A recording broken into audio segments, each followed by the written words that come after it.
இப்போ நாங்கள் எங்கள் எடுத்த அனுபவத்தை கொண்டு வரத்துக்கு ஒவ்வொரு முறையும் ஈடுபடும்போது அவங்க தகராறு பண்ணுறாங்க. இதை முன்ன நின்று அவங்களுக்கு சாதகமாக பேசி எங்களை அனுப்பி வைக்கிறதுக்கு ஒவ்வொரு முறையும் ஒவ்வொரு ஆள் ஈடுபடுறது.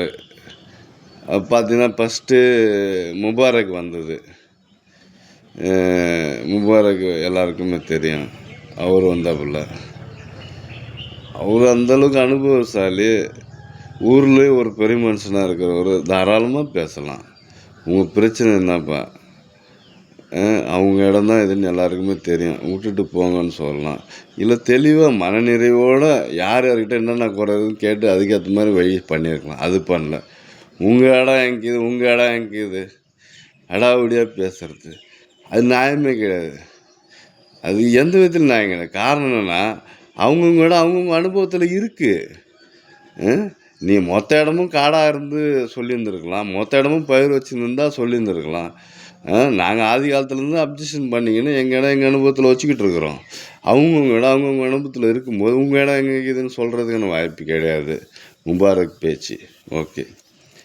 ரெண்டாவது போகும்போது ரஃபீக்கு இது ஓரல். இதுக்கு இடையிலையும் ஒரு சிலர் வந்தாங்க. அது அப்புறம் கொஞ்சம் மெயினாக முன்ன நின்று பேசுகிறேன். ரஃபீக்கு, அதாவது சரிபா அவங்க தம்பி ரஃபி அவன் அப்படி தான் அடாவடியாக பேசுறது. எங்கள் இடத்துல முள்ளுவேலி போட்டதுக்கு அது போலீஸ் கம்ப்ளைண்ட் கொடுத்து அதுக்கு அவன் முன்ன நின்று அவன் சப்போர்ட் பண்ணி அது பேசுறது ரஃபீக்கு. இப்போ அதுக்கு அடுத்து யார் வந்தாங்கன்னா, நம்ம பக்ரா சாஹிப் பையன் நவாப்ஜான் வந்திருந்தான். சாரி, நவாப்ஜான் பையன் ஷாஜான் வந்திருந்தது.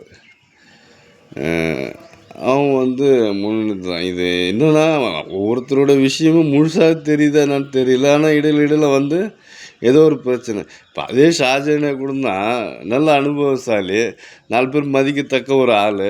அவனே மிரட்டலாமே, டேய் ஏன்டா இந்த மாதிரி பண்ணுறீங்க, என்னடா பிரச்சனை, வாங்கடா பேசலாம் அப்படின்னு எதனா ஒன்று பண்ணி அவன் சைடில் என்ன பிரச்சனை கேட்டு தீர்த்து வச்சுருந்துருக்கலாமே.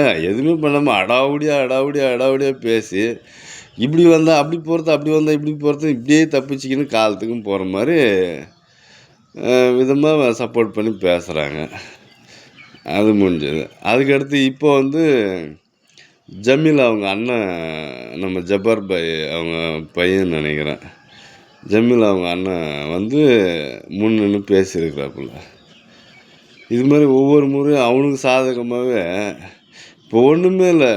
அவரை ஜமீல் அவங்க அண்ணன் என்ன சொல்லியிருக்கிறப்ப, இப்போ நீங்கள் எடுத்துகிட்டு வந்துக்கிற பொருள் இருக்கட்டும், அது அளந்து எடுத்துக்கின்ற விஷயம் ஏன் பேசுகிறேன்? அது எங்கள் விருப்பம். எங்களுக்கு எப்போ விருப்பம் வருதோ அப்போ நாங்கள் அளந்து எடுத்துக்கிறோம். அது எவ்வளோ பெரிய இடம், 5 சென்ட்டுன்றது சாதாரணமாக கிடையாது. நான் என்னுடைய அனுபவத்துக்கு கொண்டு வரதுக்கு 10க்கு 15 சின்னதாக ஒரு செட்டு போட்டு அது பயன்பாடு கொண்டு வர போகிறேன். அதுக்கு அளக்கணுன்ற அவசியம் இல்லை. நான் எப்போ முறையாக அளக்க விரும்புகிறேனோ அப்போ நான் அதை பார்த்துக்கிறேன். முதல்ல என்னுடைய பயன்பாட்டு கொண்டு வர்றதுக்கு அனுமதிங்க. இதுதான் என்னுடைய குறிக்கோள், இதுதான் என்னுடைய வேண்டுகோள். இதுக்கு அளக்கணுன்ற அவசியம் கிடையாது. அது தேர்ட் பார்ட்டியாக இருக்கிற அவன் அப்படி சொல்லணுன்ற அவசியமும் கிடையாது. புரியுதா இல்லையா? முறையாக அவங்கவுங்க பவுண்ட்ரி எல்லா வரலும் வரும்போது பார்க்கணும், 4 பேர்கிட்ட சொல்லணுன்றது அது வாஸ்தவம். அதை நாங்கள் ஃபாலோ பண்ணுறோம். எப்போ அளக்குறோமோ அப்போ நாங்கள் சொல்லிக்கிறோம். இப்போ அது எங்களுக்கு அபிப்பிராயம் கிடையாது. காரணம் என்னென்னா, அவன் யார் ஒருத்தர் நமக்கு விரோதியாக இருந்தாலும் அவன் தனிப்பட்ட வாங்கி ஒதுங்கிட்டான். அதை பற்றி நம்ம யோசிக்க தேவையில்ல. அது அப்படி இருக்குது. இப்படிலாம் ஒவ்வொருத்தரும் இடையில சப்போர்ட் பண்ணுறது அது எனக்கு நியாயமாக தெரில. இப்படிலாம் இருக்குது நிலமை. கொஞ்சம் ஒத்தாசை பண்ணுங்க. இது எனக்கு என்னவோ நியாயமாக படலை. அது அவங்கள நாளுக்கு நாள் இங்கேயும் கொண்டு போய் தள்ளுற மாதிரி தெரியுது. அதுக்கப்புறம் என்ன நடக்குதுன்னு நடக்கட்டும், பார்த்துக்கலாம்.